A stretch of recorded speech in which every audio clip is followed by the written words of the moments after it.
सांसारिक सुखाची अभिलाषा निर्माण होणं हा दोष आहे असं नाही. आपण परवाही बोललो, विवाह केला पाहिजे, त्याच्याशिवाय संततीचं सातत्य, जगताचं सातत्य, सद्गुणांचं सातत्य टिकणार नाही आहे. विनाकारण शास्त्र धन्य गृहस्थाश्रम हा म्हणत नाही आहे. आपण विचार करा ना, सुखाची अपेक्षा निर्माण होणं आणि त्या सुखाकरता किंवा अपेक्षित असणाऱ्या सुखाकरता साधनाचा चुकीचा विचार घडला असेल, काही दोष नाही म्हणत आहे मी. अडचण कुठे लक्षात घ्या. कश्यप सांगतायत भीतीला की थोडा वेळ थांब, दम धर, थोडा वेळ सहन कर, संयम पाळ. कारण जोपर्यंत आपल्या ठिकाणी संयम आहे तोपर्यंतच आपल्या जीवनाच्या कृतार्थतेला काही निमित्त आहे. आणि हा संयम जर आपल्याला पाळायचा असेल तर तो संयम हा नियमाच्या पालनानेच सिद्ध होतो. आपण जेवढे अधिक नियमात राहू तेवढा वासनाक्षय लवकर आहे. जेवढे आपण जास्त नियमात राहू तेवढा संयम लवकर आपल्या अंकित होणार आहे. परंतु दुर्दैव हे आहे की लोकांना नियमातच राहायचं नाहीये सध्या. नियम सांगू नका, नियम सांगू नका, असंच करा तसंच करा. आम्हाला का नियम सांगता तो? आज तरी नियमाचं शैथिल्य खूप आहे. जुन्या काळामध्ये फार नियम होते आणि ते काटेकोरपणाने पाळलेही जात होते. नियमात तर राहावं लागेल ना, त्याच्याशिवाय आम्हाला संयम प्राप्त होणार नाही, आम्हाला आमच्या ठिकाणी संयम निर्माण होणार नाही. नियम पाळले. मला सांगा, मला जर कीर्तन करायचं असेल तर कमीत कमी मी एकादशी करणारा असावा, एवढं तरी मान्य होईल का नाही? करावं लागेल का? नियम पाहिजेत का नाही?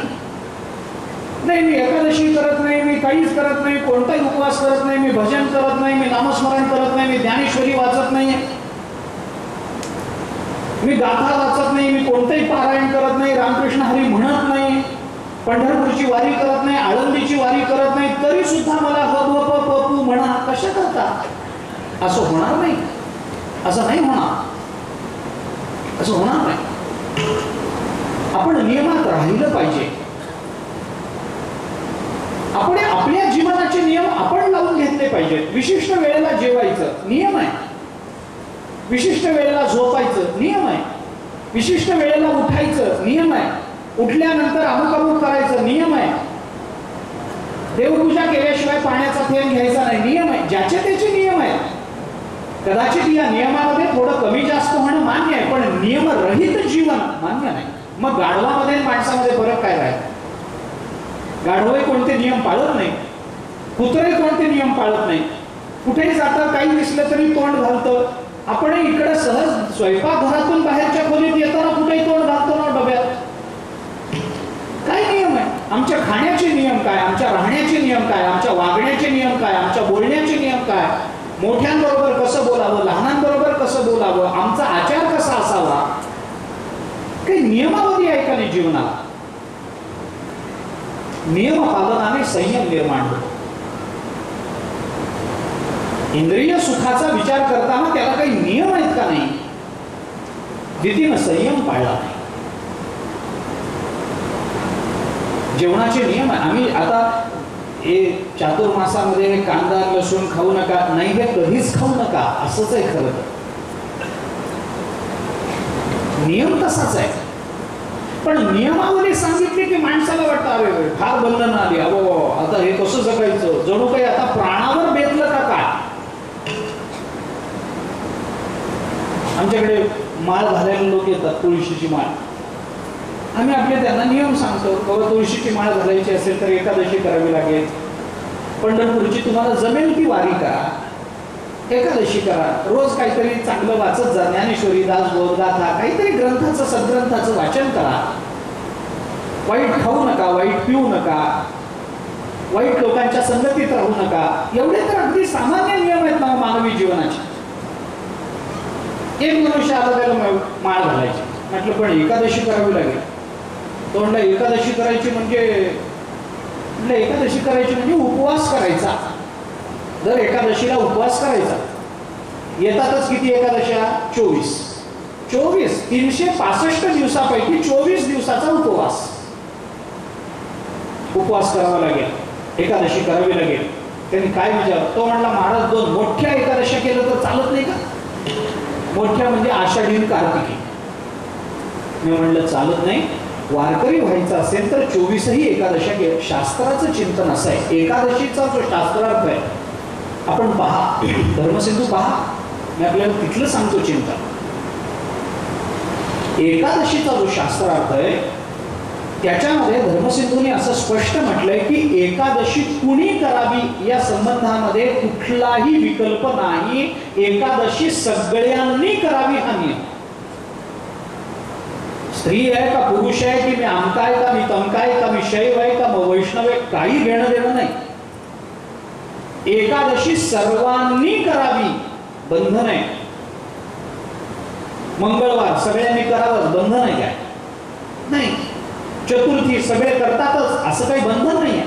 गणपतीचे जे उपासक आहेत चतुर्थी करतील, पण चतुर्थी मी करतो एकादशी करत नाही, धर्मसिंधू मान्य करत नाही. एकादशी सगळ्यांनी करावी याला कोणताही विकल्प द्यायला धर्मसिंधू तयार नाही. कोणी असो त्याने, तो कोणत्याही पंथाचा असो, कोणत्याही विचाराचा असो, त्याने एकादशी केलीच पाहिजे असं बंधन आहे. आणि त्याला कारण सांगताना जरी धर्मसिंधूने हे कारण दिलेलं नसलं तरी अन्य महात्म्याने हे कारण दिलं. त्याचं कारण असं आहे की एकादशीला सगळी जगतातली पाप अन्नाचा आश्रय करून राहत असतात. अन्न सेवन करणं म्हणजे पापाचा स्वीकार करणं आहे, नियम आहे. त्याने मला विचारलं 2 मोठ्या एकादशा केलं तर, म्हटलं चालत नाही, सगळ्या कराव्या लागतील. थोडा नाराज झाला. मी म्हटलंय पा, तुम्हाला जर ही बंधनं खूप अवघड वाटत असतील तर माळ घालू नका, काही अडलं नाही. म्हणलं नाही माळ तर मला घालायचीच आहे. मी म्हटलं मग एकादशी करावी लागेल. तो म्हणलं सगळ्या कराव्या लागेल. त्यांनी काय विचारावं? तो म्हणलं ठीक आहे महाराज, आता सगळ्याच एकादशा करायच्या असतील तर मी करतो, तुम्ही म्हणता तर. मग या एकादशा जेवून केल्या तर चालतील काय? मी म्हणलं बाबा तू माळ घालून माझ्यावर उपकार करू नको, त्याच्यापेक्षा एकादशी करू नको. राहिलं नियम पाळायचे म्हटलं की माणसाला नको वाटतं, नियमात राहणं नको वाटतं. फार मोठी बंधनं पडली आहेत आपल्याला असं वाटतं, पण जगतामध्ये नेहमीच बंधनात राहणारा संतुष्ट झाला. जो आपल्या जीवनाला नियमावलीमध्ये ठेवतो, जो आपल्या जीवनाला काही विशिष्ट नियम घालून घेतो, तो संतुष्ट आहे, तो समाधानी राहतो. काय जेवावं, अरे चांगला आहार असावा, मी अमकं खातो तमकं खात नाही, नियम केला बरं असतं. आहार शुद्धो सत्वशुद्धी, सत्वशुद्धो ध्रुवा स्मृती, स्मृतिलंबे सर्व ग्रंथीनाम विप्रमोक्षः. चांगला आहार घेतला, नियमाचा सात्विक आहार घेतला की बुद्धी सात्विक होते. बुद्धी सात्विक झाली की तिथं बोध लवकर प्रतीत होतो, आणि बोध लवकर प्राप्त झाला तर मनुष्य लवकर बंधमुक्त होतो, जीवन धन्य करून घेतो लवकरात लवकर. स्मृतिलंबे सर्व ग्रंथीनाम विप्रमोक्ष, सर्व ग्रंथींचा विप्रमोक्ष होऊन जातो. तुकामाने सोडिल्या गाठी दिली मिठी पायाशी, बस सगळ्या ग्रंथी सुटून जातात. विद्यते हृदय ग्रंथी छिद्यन्ते सर्व संशया, क्षीयन्ते चास्य कर्माणि तस्मिन् दृष्टे परावरे. नियम असतात ते पाळावे लागतात. नियम न पाळणाऱ्या लोकांना तुकाराम महाराजांनी बैल, कुत्रा, गाढव यांच्या पंक्तीत नेऊन बसवले. काही नित्यनेमावीण, अन्न खाये तो श्वान, वाया मनुष्य पण, भार वाहे तो वृषभ, त्याचा होय भूमिभार. तुकोबाराय चिंतन करतात. नित्यनेम नसेल, नित्यनेमावीण अन्न खाये तो श्वान, तो कुत्रा आहे. कुत्रा कोणता नियम करत नाही, स्नान झाल्यावरच जेवावं, कुत्र्याला नियम नाही आहे. स्नान झाल्यानंतर कपाळाला काहीतरी लावावं, देवाला नमस्कार करावा, काहीतरी वाचावं, मग जेवण करावं. कुत्र्याला नियम नाही आहे, गाढवाला नियम नाही आहे. हे नियम आपल्या करता आहे, कारण आपण माणूस म्हणून जन्माला आलो ना, म्हणून आपल्याकरता ही नियमावली. थोडे तरी नियम आपण पाळले पाहिजे, थोड्या तरी नियमामध्ये राहिलं पाहिजे. नियमानं सुघटितता येते जीवनाला, जीवन सुबद्ध होतं, चांगल्या पद्धतीनं घोटीव जीवन होतं जर ते नियमात असेल तर. ते नियम त्या तिथले काही परंपरेचे असतील, काही संप्रदायाचे असतील, काही माणूस म्हणून जीवनाचे असतील, पण ते पाळावे लागतात. ती नियम पाळत नाही, त्यामुळे संयम ठेवत नाही. यम असेल तर संयम राहील, नियम असेल तर संयम राहील, नाहीतर संयम राहणार नाही. एवढे मोठे नामदेव राय, देवाचे इतके एकनिष्ठ भक्त, प्रेम भांडारी म्हणवले गेलेले, पण देवाला मागताना त्यांनी दुसरं काही मागितलं नाही. त्यांनी सांगितलं माझा नेम फक्त चालत राहावा, बाकी माझं काही म्हणणं नाही. नामा म्हणे केशवराजा, केला नेम चालवी, माझा नेम चालू द्या देवा, बस, दुसरं काही नको मला, दुसरं काही नको. सामान्य नियम, पण तेच नियमाने आम्ही वागायला लागलो की फल काय मिळतं. ज्ञानोबांनी ते फल सांगितलं, नित्य नेम नामी ते प्राणी दुर्लभ लक्ष्मी वल्लभ तया जाते. नित्य नेम नामी, नियम आहे. नेम हा शब्द नियम शब्दाचा अपभ्रष्ट रूप आहे. नेम म्हणजे नियम.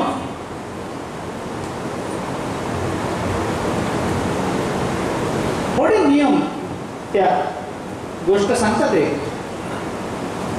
एका गावामध्ये एका महात्म्याचा चातुर्मास झाला. चातुर्मास झाल्यानंतर सगळा चातुर्मास होता. महात्मा आहे, भाद्रपदामध्ये त्यांचा चातुर्मास 2-2.5 महिन्याचा संपून गेला. चातुर्मास समाप्तीच्या प्रवचनाला त्या महात्म्याने सगळ्यांना विचारलं, इतका चातुर्मास आपण छान केला, चांगलं बोललो, सगळं झालं, भजन केलं, मला सांगा आता इथून पुढं कोण कोण नियमानं राहणार आहे, कोण कोण काय काय नियम करणार आहे. भावनेच्या भरामध्ये माणूस नियम करतो. कोणी म्हणाला आम्ही आता इथून पुढे सोमवार करू, कोणी म्हणाला आता शनिवारी मारुतीला तेल घालू, कोणी म्हणाला असं करू, कोणी म्हणालं तसं करू, कोणी म्हणालं गाईला चारा घातल्याशिवाय जेवणार नाही, कोणी म्हणालं आमकं केल्याशिवाय जेवणार नाही, कोणी म्हणालं तमकं केल्याशिवाय. प्रत्येकाने नियम केले. एक असा श्रोता बसला होता, शेतकरी होता. त्याला विचारलं, अहो तुम्ही काही बोलत नाही, काही नियम कराल काय. शेतकऱ्यांनी सांगितलं, पहा मी शेतकरी आहे, मला पहाटे लवकर शेतात जावं लागतं, दिवसभर राबावं लागतं, संध्याकाळी घरी आल्यावर पोटात काहीतरी टाकल्याशिवाय मला कष्ट करता येत नाही, कष्टाचं माझं जीवन आहे, मला खाण्यापिण्याचे नियम काही सांभाळता येणार नाहीत बा. त्यांनी सांगितलं ठीक आहे ना, येणार नसतील पण काहीतरी नियम करा. शेतकऱ्यांनी सांगितलं एक नियम करतो म्हणे. काय करा. शेतकरी म्हणाला, माझ्या घराच्या शेजारी अगदी भिंतीला लागून भिंत असं एक कुंभार दादाचं घर आहे. तो कुंभार वारकरी आहे, नियमाचा वारकरी आहे, एकनिष्ठ वारकरी आहे. मला त्याच्याबद्दल आदर वाटतो. सारखं त्याच्या तोंडामध्ये रामकृष्ण हरी असतं. पंढरपूरला जातो, आळंदीला जातो, देहूला जातो, पैठणला जातो, अगदी आनंदात. काय मिळतं याच्याकडे त्याचं लक्ष नाही, पण जे मिळतं त्याच्यामध्ये तो संतुष्ट आहे. माझ्या शेजारी तो कुंभार दादा राहतो. मी काही नियम करू शकत नाही, एक नियम करीन की सकाळी उठल्यावर त्याचं तोंड बघितल्याशिवाय घास घेणार नाही, एवढा माझा नियम. मी काही बाकी नियम करू शकत नाही. ठीक आहे. मग आता कुणाचे सोमवार कधीच बुडाले, कुणाचे मंगळवार कधीच पळून गेले, कुणाचे पांढरे बुधवार तर कधीच काळे पडले. नियम करणं सोपं असतं, पण ते सांभाळणं, त्याची परिपूर्ती करणं कठीण असतं. याचा मात्र नियम चालू झाला. रोज सकाळी उठायचं, अंथरुणातून उठलं की पहिल्यांदा त्या शेजारच्या घरात जायचं कुंभार दादाच्या. तो काही काम करत असायचा, त्याचा चेहरा बघायचा, काही त्याला बोलायचं नाही, काही त्रास द्यायचा नाही, काही शंका विचारायच्या नाही, फक्त मनानं त्याचा चेहरा बघायचा, डोळ्याने उघड्या डोळ्याने मनाने त्याला नमस्कार करायचा आणि परत यायचं. शेतकऱ्याचा नियम सुरू. एके दिवशी तो शेतकरी असंच काही उठला आणि आपला नियम पाळण्याकरता म्हणून शेजारच्या घरामध्ये गेला, तर कुंभार दादा घरी नव्हते. बायकोला विचारलं, म्हणे दादा कुठे. म्हणे अहो नाही, ते मडक्याची माती संपली होती, माती आणायला शेतात गेले. बरं. शेतकऱ्याला गडबड होती, आपल्या आपल्या कामाला जायचं होतं. तो म्हणाला आता ते येईपर्यंत ते माती खणणार कधी, गाडवावर लादणार कधी, आणणार कधी, कुठे गेलेत सांगा, मी तिथं जाऊन दर्शन घेतो. गावातच आहेत ना, गावाच्याच बाहेर गेले, फार लांब गेले नाहीत. मग कुणाच्या शेतात गेले सांगा बरं. बायकोने सांगितलं आमच्या शेतामध्ये गेले, तिकडे इकडे त्याचे ते शेत आहे, 1-1.5 किलोमीटर अंतरावर आहे, तिथे भेटतील. तो म्हणाला आता ते 1.5 किलोमीटर ते येईपर्यंत मी थांबू कशाला, मीच जातो, त्यांचं दर्शन घेतो, माझ्या शेताला मी जातो. म्हणून शेतकरी गडबडीनं निघाला. त्याच्या शेतामध्ये तो कुंभार दादा माती खणत होता आणि माती खणता खणता त्या कुंभाराला खाली जमिनीच्या खाली मोहरांचे 2 हांडे मिळाले. आता ते हांडे काढावेत या विचारात असताना शेतकरी दादा तिथं पोहोचले. शेतकऱ्यांनी बघितलं, त्याला लांबून बघितलं. लांबून बघून आता त्या कुंभाराचा चेहरा बघणं, दर्शन घेणं एवढाच नियम होता. शेतकऱ्यांनी लांबून बघितलं, कुंभार दादा कळतोय, त्याची मान वर झाल्याबरोबर शेतकऱ्यांनी बघितलं, त्याचं दर्शन झालं. शेतकरी तिथूनच फिरला, बोलायला पण गेला नाही. तो येता येता परस्पर गेला. हे जेव्हा हांडा सापडलेल्या कुंभाराने बघितलं तेव्हा कुंभाराला असं वाटलं की आता मला हांडे सापडले हे यांनी बघितलंय, हा गावात जाऊन सांगणार, लोक माझ्याकडे विनाकारण येणार, हे गपचूप आपल्या घरी आपल्याला नेता येणार नाही. मग काय करावं? त्या कुंभाराने शेतकऱ्याला हाक मारली, शेतकरी दादा या ना. शेतकरी म्हणाला नाही हो, वेळ नाही, मी बघितलं. बघितलं म्हणल्यावर कुंभाराला वाटलं यांनी खरंच बघितलं. कुंभार धावत आला, तो म्हणाला हे पा, 1 हांडा तुम्ही घ्या आणि 1 मी घेतो, पण कुणाला बोलू नका, फक्त नियम पाळण्याचा परिणाम आहे, हांडा पदरात पडतो. फक्त नियम, शेजाऱ्याचं तोंड बघण्याचा नियम आहे, बाकी काही नाही. नित्यने मनामी ते प्राणी दुर्लभ, लक्ष्मी वल्लभ तयाजवळ हांडा. नित्यने मनामी ते प्राणी दुर्लभ, लक्ष्मी वल्लभ तयाजवळ, लक्ष्मी वल्लभ तयाजवळ, लक्ष्मी वल्लभ तयाजवळ.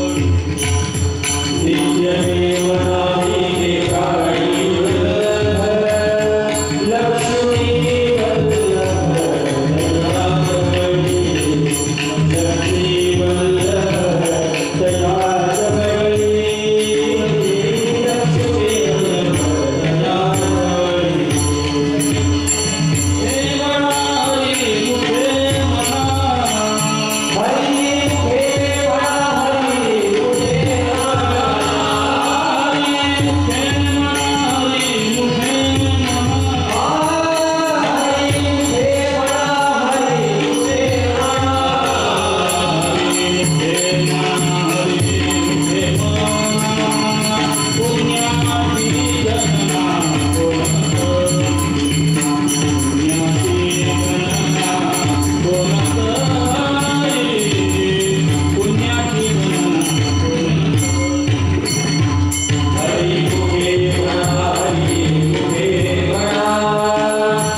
आवश्यक होतं.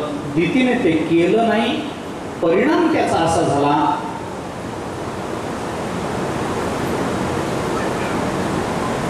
कश्यपाने केलं त्या परिणामाची जाणीवही करून दिली की हे चांगलं होणार नाही. अवेळी केलेल्या संघातून प्राप्त होणारी संतती ही आपल्याला सुख देणार नाही, ती जगाला त्रासदायक ठरेल आणि शेवटी भगवंताला त्याला मारावं लागेल आपल्या मुलांना. दितीला वाईट वाटलं, पश्चात्तापदंत झाली, पण तरी तिने समाधान प्रकट केलं. दिती म्हणाली हरकत नाही, भगवंताकडून आपली मुलं मरणार आहेत ना, मग चालेल, हरकत नाही, चालेल ना. पश्चात्ताप झाला, चांगलं सुचतं. दितीचं म्हणणं एवढंच होतं, देवाकडून मेली तर चांगलंय, ब्राह्मणाकडून मरू नये. भगवतांनी चिंतन फार गोड केलं याचं.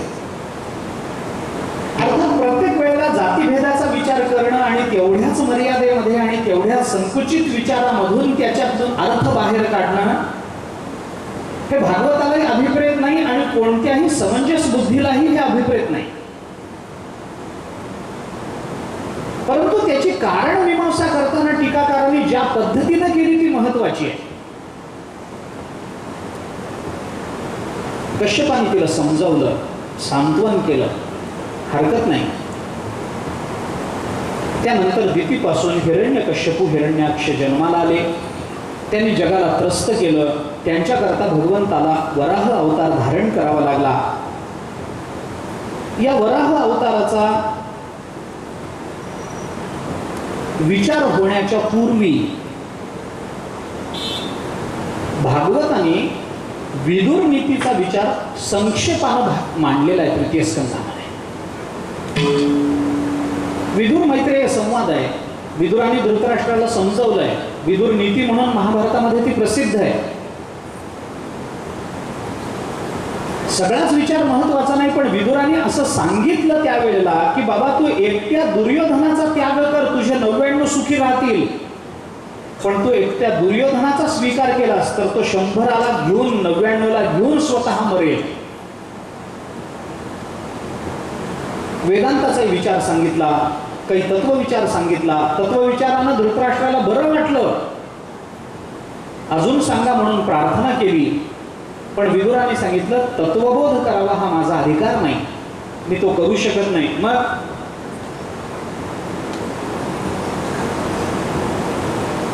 दुसऱ्या कोणाला प्रार्थना करावी लागेल. या सगळ्या विदुर नीतीचा गाभा म्हणून विदुर नीतीमध्ये एक श्लोक आला. सुरुवातीलाच आलाय.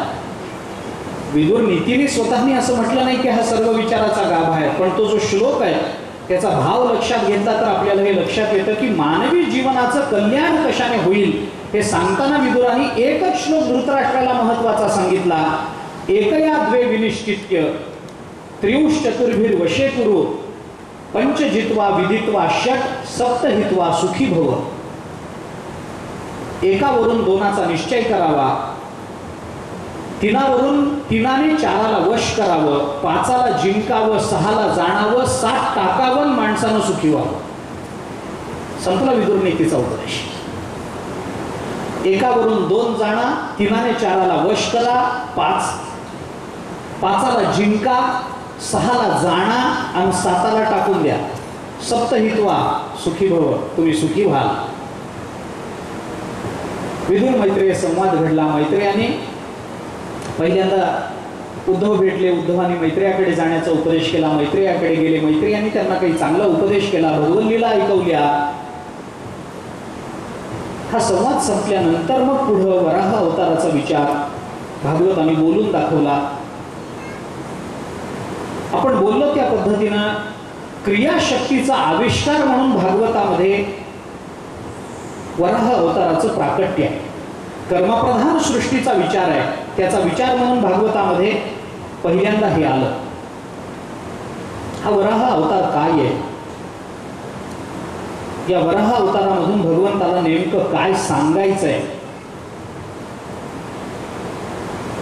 हिरण्याक्षाच्या वधाकरता भगवंताला वराह रूपातच का अवतार धारण करावा लागला याची शास्त्रदृष्टीने काही चर्चा आहे. हिरण्याक्षाने पृथ्वी पळवली. पृथ्वी गुणवती आहे. गंध तन्मात्रा गंधवती पृथ्वी. न्यायशास्त्राने चिंतन करताना तिला गंधवती म्हटलंय. आणि गंधवती आहे म्हणून गंधाचा वासाचा संबंध आहे. आणि वासाचा संबंध गंधाचा संबंध कोणत्या ज्ञानेंद्रियाशी येतो? घ्राण नाकाशी येतो. पृथ्वी गंधवती आहे. पृथ्वीचं रक्षण करायचं आहे. त्याचा ती गंधवती असल्याने त्याचा नातीचा नाकाचा संबंध आहे. आणि नाकाचा संबंध म्हणून भगवंताचा हा अवतार नाकातून झाला. ब्रह्मदेवाच्या नाकातून भगवंताचं प्राकट्य झालं. लहान रूपामध्ये वराह रूपात भगवान प्रकट झाले होते. क्षणार्धात त्यांनी इतकं व्यापक रूप धारण केलं, पर्वतप्राय झाले. या वराहाचा जर स्वभाव आपण लक्षात घेतला तर गंमत आहे त्याच्यामध्ये. पृथ्वीचा विचार केला तर पृथ्वी अधिभूत आहे. नाक हे अध्यात्म आहे आणि वराह त्याचा अधिदैव आहे. असं अधिभूत, अध्यात्म, अधिदैव या तिन्ही पद्धतीनं वराह रूपाने येणं भगवंताला सोयीचं होतं. वराहाचा स्वभाव जर आपण बघितला तर वराह हा पृथ्वी प्रेमी आहे. आपण बघा वराहाला कधी तो नेहमी पृथ्वीच्या बाजूने झुकलेला असतो.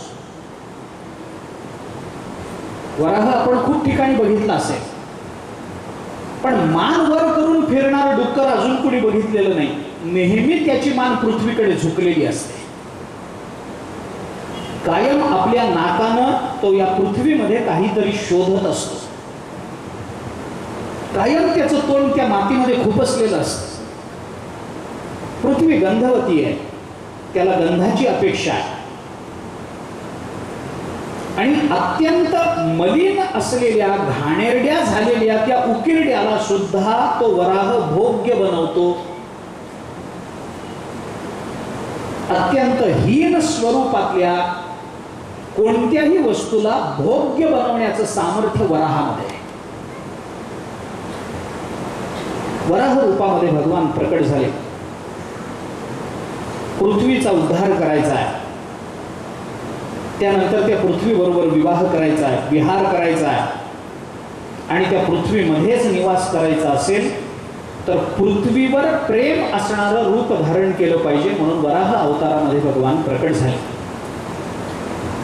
वराह अवतारामध्ये प्रकट झाल्यानंतर पुरुषार्थ संपन्नता त्यांनी दाखवली. रसातळाला नेलेली ती पृथ्वी वराहाने आणली. हिरण्याक्षाचा उद्धार करून टाकला आणि हिरण्याक्षाचा उद्धार झाल्यानंतर सगळ्यांनी वराह रूपात प्रकट झालेल्या भगवंताचा जयघोष केला, जय जयकार केला.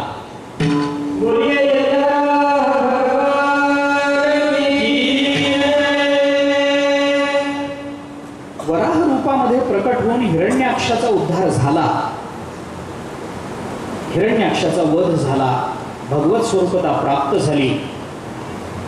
इथं एका अर्थानं तृतीय स्कंधाचा अर्धा भाग संपून जातो आणि कर्मप्रधान सृष्टीचा विचार संपवून तत्वप्रधान किंवा ज्ञानप्रधान सृष्टीचा विस्तार करण्याकरता तृतीय स्कंधाच्या उत्तरार्धामध्ये देवहूती आणि कर्दमाची कथा येते. ब्रह्मदेवाने रचलेली ही सृष्टी, त्या सृष्टीचं वर्णन इथं सुरू होतं आणि या सृष्टीमध्ये कर्दमांच्या तपश्चर्येचं वर्णन आलंय. कर्दमांची तपश्चर्या कशी होती, किती चांगली होती, किती शुद्ध होती. तप करणं याचा अर्थ कुठेतरी झाडाखाली बसणं आणि डोळे मिटून काहीतरी ध्यान करणं एवढाच अर्थ होत नाही तपाचा. ज्ञानोबांनी तपाचा अर्थ सांगताना असं सांगितलंय, स्वरूपाची या प्रसरा लागी प्राणेंद्रिय शरीरा आटणी करणे जे विरा ते चित्त. तप कोणतं? तप्त व्हावं लागतं तर तप घडतं. तप्तता हेच तप आहे. काय करावं लागतं? स्वरूपाच्या प्राप्तीकरता, परब्रह्म स्वरूपाच्या दर्शनाकरता म्हणून प्राण, इंद्रिय आणि शरीर झिजवावे लागतात, तेव्हा तप होतं. सुखात तप होत नसतं. गादीवर बसला, डोळे मिटले, तप नाही, काही झिजत नाही त्याच्यात. प्राण झिजले पाहिजे, इंद्रिय झिजली पाहिजे, शरीर झिजलं पाहिजे, तर ते तप आहे. अक्षरशः झिजवावं लागतं. त्याचा विचार करून चालत नाही. डोळे झाकून बसल्यावर मध्येच भूक लागली तर म्हणून चिवड्याचा डबा बाजूला ठेवून तप होत नसतं.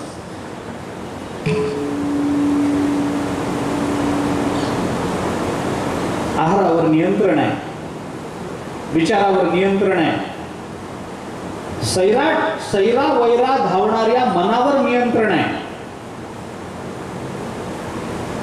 म्हणून ज्ञानोबांनी 3 शब्द वापरले. प्राण, इंद्रिय आणि शरीर या तिन्हीची आटणी झाली पाहिजे. तसं प्राण, इंद्रिय, शरीर हे तिन्ही शब्द समवाची किंवा समानार्थक वाटतात, पण ज्या अर्थी ज्ञानोबांनी ते वापरले त्या अर्थी या प्रत्येकाची आटणी करण्याकरता वेगळं काही करावं लागतं. प्राणाची आटणी करण्याकरता, इंद्रियांची आटणी करण्याकरता जे करावं लागतं तेच करून चालत नाही. प्राणाची आटणी वेगळी, कारण प्राणाची आटणी करणं म्हणजे वायूवरचा विजय आहे. ऐका, इंद्रियांची आटणी करण्यामध्ये गुणांवरचा विजय आहे आणि शरीराची आटणी करण्यामध्ये पंचमहाभूतांवरचा विजय आहे. या तिन्हीवर विजय मिळवणं म्हणजे तप असतं. तपाचं चिंतन करा. तप म्हणजे काय? तप म्हणजे तापणं आहे. तप म्हणजे तप्त होणं आहे. कर्दमांची तपस्या कशी होती याचा अतिशय सुंदर विचार भागवतांनी केला. देवहूती आणि कर्दमाचा विवाह झाला. त्या विवाहातून पुढे कपिलाचार्यांचा अवतार झाला.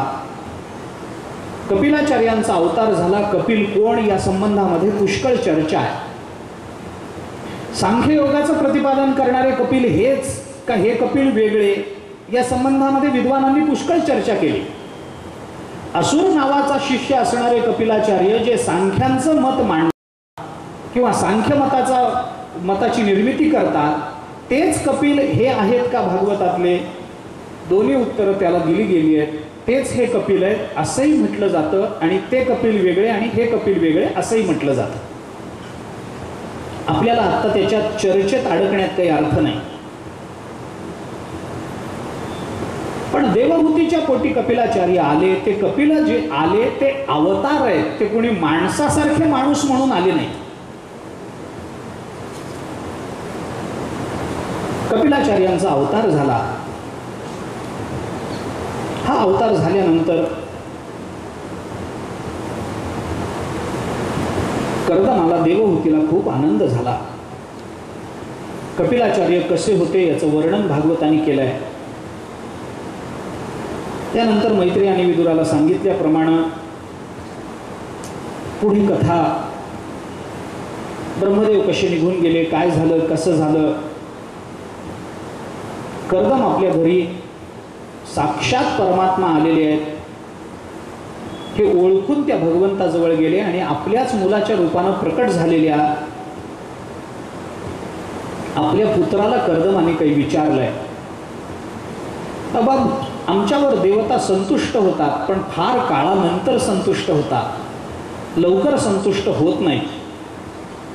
तुम्ही आमच्या घरी अवताराला आलात, आपण म्हणजे साक्षात परमात्मा आहात. सगळं त्यांचं वर्णन केलं.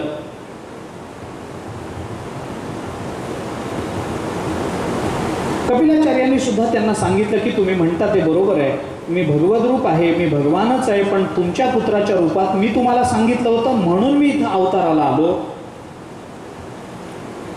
हे सगळं झाल्यानंतर देवहूतीने कपिलाचार्यांना काही प्रश्न विचारले. देवहूतीने आपलं स्वतःची अतिशय विचित्र अवस्था कपिलाचार्यांसमोर प्रकट केली.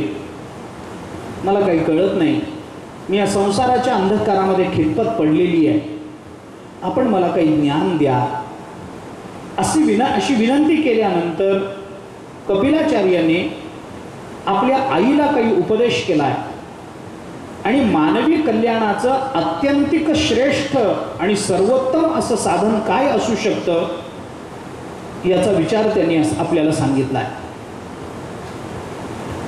देवहूतीच्या निमित्तानं जगाला हा विचार कपिल सांगतात. अध्यात्माचं चिंतन करणं हे मानवाच्या सर्व दुःखांवरचा एकमेव उपाय आहे. बाकी सगळे विचार आपल्याला नंतर करता येतील, पण मानवी जीवनातली दुःख दूर करणारे जे विचार असतात ते सामान्य किंवा अन्य जे विचार असतात ते विचार कदाचित त्या दुःखाची तत्कालीन निवृत्ती करतील, पण आत्यंतिक निवृत्ती करण्याचं सामर्थ्य अध्यात्म विचाराशिवाय अन्य विचारामध्ये नाही आहे. दीर्घ संसार रोगस्य विचारो ही महौषधम. वसिष्ठ महामुनी बोलतात, हे अत्यंत जुनाट असणाऱ्या संसार नावाच्या रोगावर विचार करणं हे औषध आहे. आपण विचार केला पाहिजे, अध्यात्मशास्त्र पारंगत आपण झालं पाहिजे. मन हेच आपल्याला ते मोक्ष मिळवून देणारं साधन आहे, इंद्रिय आहे. मनच आपल्याला बद्ध करतं, मन हेच आपल्याला त्या बद्धतेतून सोडवतं. मन एव मनुष्याणाम कारणं बंध मोक्षयोः या अर्थाचा काही विचार त्यांनी सांगितला. चेतः खल्वस्य बंधाय मुक्तये चात्मनोमतं गुणेषु सक्तं बंधाय रतं वा पुसी मुक्तये. अशा पद्धतीचे काही विचार सांगितले. देवहूतीला असा उपदेश केल्यानंतर सगळ्या अर्थाचा तो उपदेश केला. मानवी जीवनाच्या कृतार्थतेकरता जो जो विचार करणं उचित आहे त्या त्या सर्व विचारांचा प्रबोध कपिलाचार्यांनी आपल्या मातेला दिला. तरीही देवहूतीचे काही प्रश्न राहिले. देवहूतीनं पुन्हा त्यांना विचारलं, भक्तीचं स्वरूप काय? काचित त्वय्यच्युता भक्ती ही, तेव्हा तुमची भक्ती तिचं स्वरूप काय? कीदृशी मम गोचरा, आणि ती भक्ती मला कशी प्राप्त होईल? काय होईल? यया पदम ते निर्वाणम अंजसान वाम श्रवाहम, कशा पद्धतीने मी मुक्त होईल? त्या भक्तीची प्राप्ती मला कशी करून घेता येईल? मी एक स्त्री आहे याचा विचार करून तुम्ही मला सांगा. हे सांगितल्यानंतर मग कपिलाचार्यांनी देवानाम गुणलिंगानाम अनुश्रविक कर्मणाम सत्व एवैक मनसो वृत्ती स्वाभाविकी तुयः असं म्हणून त्या भक्तीचं थोडंसं चिंतन, निर्हेतुकी भक्ती कशी असते. हेतुकीन भक्ती करणारा कोणताही भक्त भक्ती करतो, पण त्याची भक्ती ही कदाचित त्या हेतूची सिद्धी झाल्यानंतर लयाला जाते. त्या हेतूमध्ये तरतम भाव निर्माण होतो. त्या भक्तीमध्ये, त्या भक्तीच्या तीव्रतेमध्ये तरतम भाव निर्माण होत असेल तर ती अहेतुकी भक्ती आपल्याला म्हणता येणार नाही. आपल्याला हेतू नसलेली भक्ती करावी लागेल. देवाने जर विचारलं तुम्ही भक्ती करता काय पाहिजे, आपल्याला हे म्हणता आलं पाहिजे की आम्ही काही पाहिजे म्हणून भक्ती करत नाही, आम्ही भक्ती करावी म्हणून भक्ती करतो.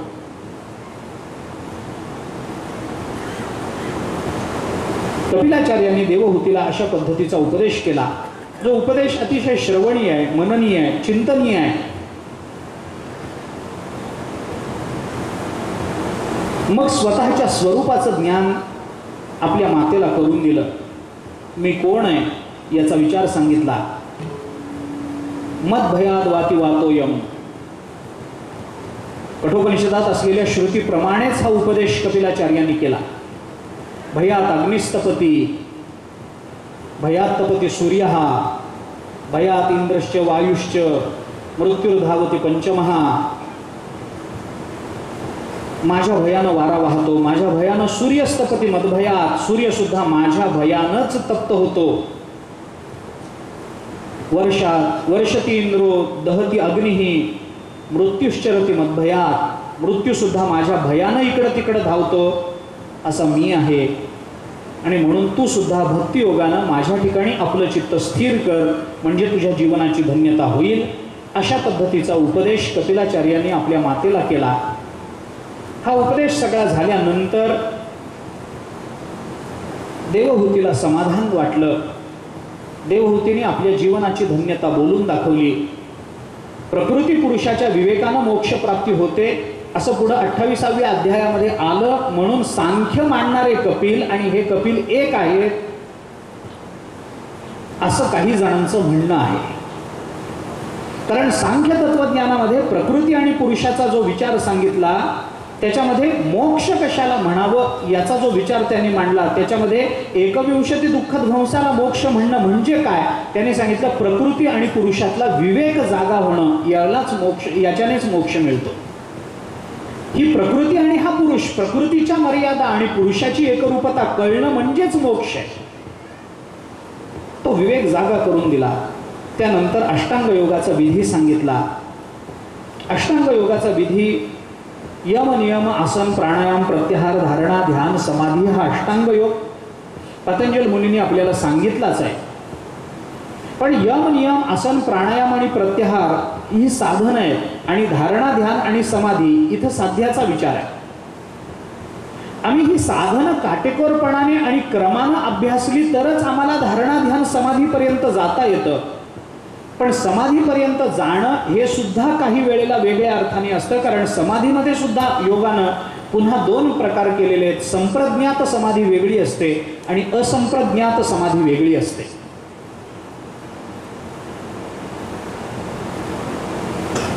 स्वस्मिन संप्रज्ञात समाधी वेगळी असते, कारण त्या संप्रज्ञात समाधीमध्ये मी आहे याचा भाव जर शिल्लक राहिला असेल तर ती संप्रज्ञातच मानली पाहिजे. त्याला सविकल्प आणि निर्विकल्प समाधी असं म्हणतात. निर्विकल्प समाधीपर्यंत आपल्याला पोचता आलं पाहिजे याचा विचार नंतर मांडला गेला. त्यानंतर देवहूतीने पुन्हा भक्तीच्या संबंधानं काही विचारला. मला भक्तियोगाचा विचार जरा विस्तारानं सांगा. हे सांगितल्यानंतर पुढं मग 30व्या अध्यायामध्ये भक्तीचं मर्म काय आहे, कालाचा महिमा असा असल्यामुळे भक्ती कशी केली पाहिजे याचा विचार त्यांनी सांगितला. आणि अशी भक्ती न करता मनुष्य जर विषयासक्त झालेला असेल, जर केवळ विषयाच्याच मागे गुंतून पडला असेल, तो पामर असेल, विषयी असेल, स्वैर विषय भोगामध्ये आपलं जीवन समर्पित करत असेल, किंबहुना आपल्याला मिळालेलं जीवन हे केवळ भोगा करताच मिळालेलं असेल एवढाच विचार करत असेल, तर अशा पुरुषाची अधोगती कशी होते याचा विचार नंतर सांगितला गेला. हे सगळं सांगून झाल्यानंतर मग आपल्या कर्मानं मनुष्य योनीला प्राप्त होणाऱ्या जीवाची गती काय असते त्याचा विचार कपिलाचार्यांनी सांगितला. देवहूतीला अशा पद्धतीचं तत्वज्ञान देऊन देवहूतीला नंतर मोक्षपदाची प्राप्ती कपिलाचार्यांनी आपल्या आईला करून दिली. आणि देवहूतीला परमात्म स्वरूपता प्राप्त होण्यामध्ये भागवताच्या 3य स्कंधाची सांगता होते. आपण कुठून निघालो आणि कुठे पोहोचलो याचा विचार भागवताने आपल्याला एका गतीच्या संबंधाने आणि गतीला ती गती ज्या दिशेने निघालेली आहे त्या दिशेच्या संबंधाने सांगितलेला.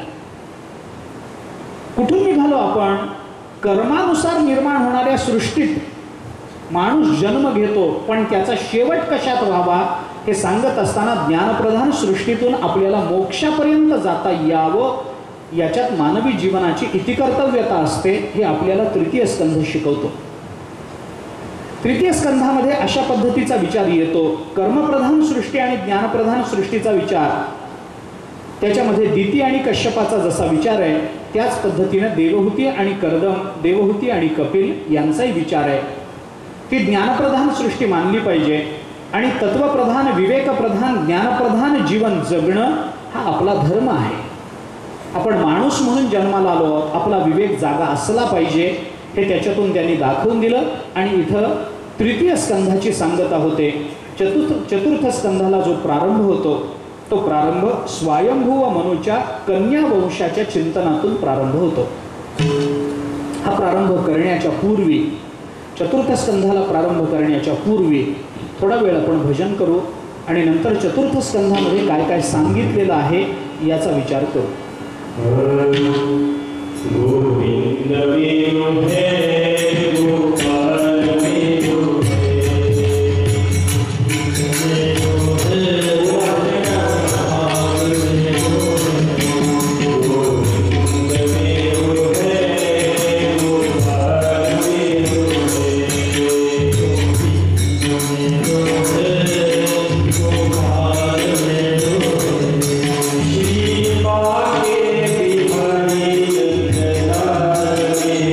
Thank you.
विद्यायां तिस्रः कन्याश्च जज्ञिरे आपतिर्देवहूतिश्च प्रसूतिः इति विश्रुताः. चौथ्या स्कंदाला प्रारंभ होतो आहे. चौथा स्कंद भागवतातल्या विसर्ग या लक्षणाने परिप्लुत असणारा स्कंद आहे. सर्गानंतर विसर्गाचा विचार येतो.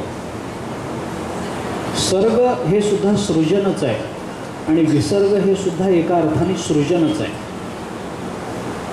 पण सर्ग विसर्गामध्ये काही फरक आहे. वेदांतामध्ये अगदी जरी सखोल नाही तरी पंचदशीमध्ये दोन प्रकारच्या सृष्टीचा विचार आला, दोन प्रकारच्या प्रपंचाचा विचार आला. एकाला म्हणतात ईशकृत प्रपंच आणि दुसऱ्याला म्हणतात जीवकृत प्रपंच. हा ईशकृत प्रपंच आणि जीवकृत प्रपंच अशा दोन पद्धतीच्या प्रपंचाला, ईशकृत प्रपंचाला सर्ग म्हणतात आणि जीवकृत प्रपंचाला विसर्ग म्हणतात. दोन पद्धतीच्या सृष्टीचा विचार आहे. वेदांतातच मानला जातो असं नाही. सांख्य दर्शनामध्ये सुद्धा कपिलाचार्यांनी दोन पद्धतीच्या सृष्टीचा विचार केला. एक प्राकृत सृष्टी आहे आणि दुसरी अविद्यक सृष्टी आहे. दोन पद्धतीचा विचार. अविद्यक सृष्टी म्हणजे विसर्ग आहे, प्राकृत सृष्टी म्हणजे सर्ग आहे. इतकंच नाही,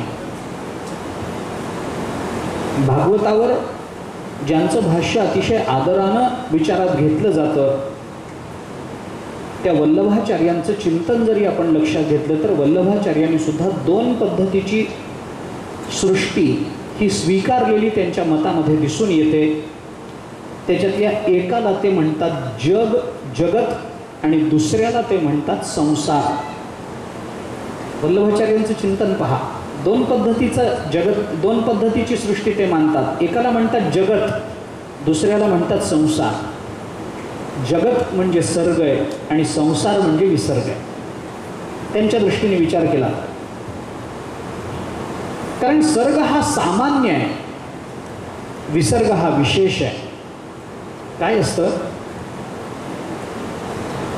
आपण सामान्यतः आपल्या बोली भाषेमध्ये एखाद्या संकल्पनांचे जे अर्थ गृहीत धरून चालत असतो, पारमार्थिक दृष्टीनं किंवा अर्थाच्या किंवा त्या शब्दाच्या धात्वार्थानं आपण किंवा थोडंसं वाच्यार्थाने का असेना, लक्षणानं का असेना, व्यंग्यानं का असेना, कुठल्या तरी शक्तीनं, अविधा शक्तीनं असेल, पण त्या शब्दाचे तात्विक दृष्टीने अर्थ आपण स्वीकारलेल्या प्रापंचिक अर्थापेक्षा फार वेगळे किंवा बऱ्याच वेळेला विरुद्ध असतात. मी हा विचार सांगण्याचं कारण असं आहे की सर्ग सामान्य आणि विसर्ग विशेष आहे असं जेव्हा आपण म्हणतो तेव्हा सामान्य आणि विशेष या दोन संकल्पनांचे अर्थ काय होतात हो? सामान्य कशाला म्हणावं, विशेष कशाला म्हणावं? आमच्या दृष्टीने जे विशेष असतं ते मूल्यवान असतं आणि सामान्य असतं त्याला काही फार मूल्य नसतं. पण हेच शब्द जेव्हा तत्वदृष्टीने वापरले जातात तेव्हा सामान्यालाच खूप किंमत असते, विशेषाला काही किंमत नसते. सामान्य म्हणजे महत्वाचं आहे आणि विशेष म्हणजे कमी महत्वाचं आहे. आमच्याकडे व्यवहारात बोलताना काय होतं आपल्या मराठीमध्ये, काय नाही हो, सामान्य माणूस आहे असं म्हटलं की त्याला किंमत नाही, आणि आजच्या कार्यक्रमाचे विशेष पाहुणे म्हटलं की त्याला किंमत असते. पण विशेषाला किंमत नसते, किंमत नेहमी सामान्याला असते. कारण सामान्य हे कायम असतात, विशेष तेवढ्यापुरताच असतो. विशेष अतिथी किती वेळ असतो? कार्यक्रमाचा तासभर संपेपर्यंत, नंतर तोही सामान्यच होतो ना. एकदा स्टेजवरून खाली उतरला की तोही सामान्यच होतो. म्हणून कुणी जर आपल्याला सामान्य म्हणत असेल तर तो आपला गौरव असतो बरं का, त्याच्याने चिडायचं नसतं. सामान्य माणूस आहे असं म्हणलं की तो आपला गौरव झाला, आणि विशेष अतिथी आहेत म्हणलं की मग अपमान झाला असं समजा. असं असतं. थोडं स्पष्ट बोलायचं झालं तर समान शब्दाचं भाववाचक सामान्य करता येईल आपल्याला. जे सगळ्यांमध्ये समान असतं त्याला सामान्य म्हणतात. म्हणजे सामान्य म्हणजे परमात्मा जो सगळ्यांमध्ये समान आहे. जो सगळ्यांमध्ये समान आहे तो सामान्य असेल तर सगळ्यांमध्ये समान कोण आहे? परमात्मा एकटाच आहे. म्हणून परमात्मा सामान्य आहे आणि म्हणून आपल्याला कोणी सामान्य म्हणत असेल तर आपल्याला तो परमात्मरूप समजतो आहे हे आपण लक्षात घेतलं पाहिजे. विनाकारण नाराज व्हायचं कारण नाही. सामान्य सृष्टी म्हणजे सर्ग आहे आणि विशेष सृष्टी म्हणजे विसर्ग आहे.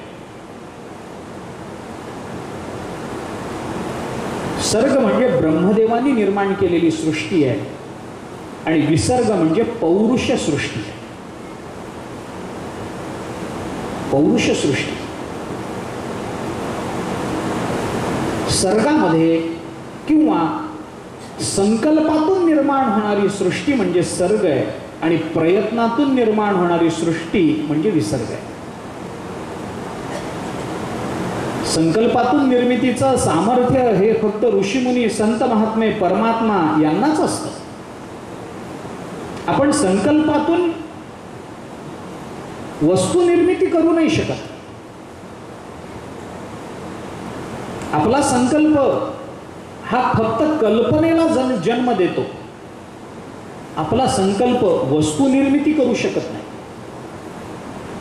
पण भगवंतानी संकल्प केला आणि विश्व निर्माण झालं. नुसता संकल्प झाला तर तिथं सिद्धी आहे.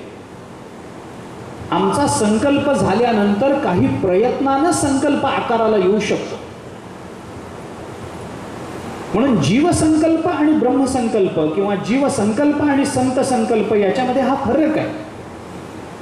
संकल्प आणि संकल्पाची परिपूर्ती याच्यातलं अंतर ज्याला प्रयत्नानं भरून काढावं लागतं तो जीवसंकल्प असतो आणि संकल्प आणि संकल्पाची परिपूर्ती याच्यात अंतर न राहता संकल्प हीच परिपूर्ती असते तो ईश संकल्प, तो संत संकल्प असतो. ब्रह्मसूत्रामध्ये शेवटी एक सूत्र येतं, संकल्पात एव तु तच्छ्रुते. हे त्यांचा संकल्प हीच परिपूर्ती आहे. त्यांना वेगळे प्रयत्न करावे लागत नाही. आम्ही संकल्प करतो आम्हाला नवीन बांधायचं आहे. हा संकल्प पूर्ण करण्याकरता आम्हाला मध्ये जे वर्ष, 1.5 वर्ष, 2 वर्ष लागतात त्याच्यात प्रयत्न करावे लागतात की नाही. पैसा मिळवावा लागतो, त्याच्यासाठी रिकामी जागा विकत घ्यावी लागते, त्याच्याकरता कोणीतरी त्याचे ते नकाशा काढून देणाऱ्या माणसाला शरण जावं लागतं. तो नकाशा काढून झाल्यानंतर तो सगळ्यांना दाखवावा लागतो. काही कमी प्रयत्न आहेत नाही. त्यानंतर ते विटा, नंतर ते काय माती, त्याच्याकरता वाळू, त्याच्याकरता सिमेंट, त्याच्याकरता पैसे लागतात, त्याच्याकरता लोखंड लागतं, सळया लागतात. या सगळ्याची जमवाजमव करताना प्रयत्न करावे लागतात की नाही? लागतात ना. का जागेवर बसून आज 1 ट्रक सळया येऊ दे म्हणलं की येतात काय? येत नाही. त्याच्याकरता प्रयत्न करावे लागतात, पैसे द्यावे लागतात. पुढच्या आठवड्यात देतो म्हणून कायमचं न देता निघून जाता यावं लागतं.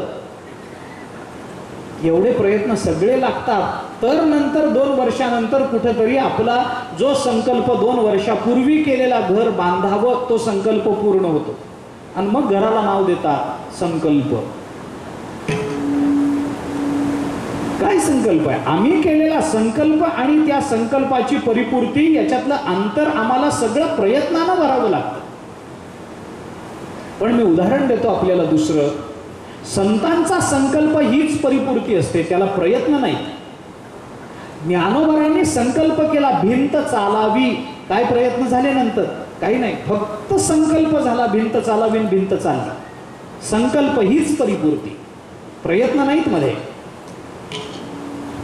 चांगदेव वाघावर बसून येतात, हातामध्ये सापाचा चाबूक आहे हे बघितल्यानंतर ज्ञानोबांनी भिंतीला म्हटलं चल बाई, आणि भिंत चालली. ज्ञानोबाराय मागे बसलेल्या निवृत्तीनाथ महाराज, सोपान काका, मुक्ताबाईला म्हणाले नाही जरा खाली उतरून धक्का मारावं? नाही, प्रयत्न नाही, नुसतं चल हा शब्द ऐकला भिंतीने आणि भिंत चालली. ज्ञानोबारायांनी रेड्याच्या मुखातून वेद प्रकट करण्याकरता म्हणून एखाद्या वैदिकाला असं सांगितलं नाही की तुम्ही खांबा मागून वेद म्हणा, मी रेड्याला तोंड उघडायला सांगतो आणि त्याच्या तोंडातून आल्यासारखं दिसेल. असे जादूचे प्रयोग ज्ञानोबारायांनी केले नाही. ज्ञानोबरांनी फक्त रेड्याच्या डोक्यावर हात ठेवला. ज्ञानदेव म्हणे, बोल रे ऋग्वेद, संकल्प झाला.